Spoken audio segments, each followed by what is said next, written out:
নমস্কার বন্ধুরা, এখন আমি কচুবাড়ে আসলাম। এখানটায় আমার ব্যাগ চেক হলো এক্ষুনি, আমি জানি না কেন। একজন সাগর থানার পুলিশ দেখে চেক করলো। আর ভ্যাসেল এখানটায় এমনভাবে দাঁড়িয়েছে, এখানটায় খুব সমস্যার ব্যাপার। তো মোটামুটি 1টার সময় আমি উঠেছিলাম, 1টা 50 বাজে, প্রায় 50 মিনিট লাগিয়ে দিল। আর এই আছে সংহতি ওয়েলকাম গেট। তো প্রচুর সমস্যা এখন।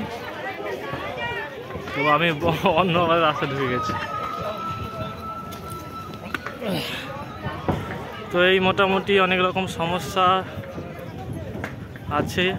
ভালো কাজ হচ্ছে, ব্যাগ চেক হচ্ছে।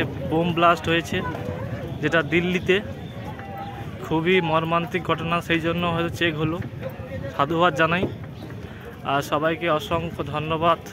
শুভ দুপুর, মানে বিকাল হতে যায়, 2টো বেজে গেছে প্রায়। আর এই মোটামুটি আপডেট।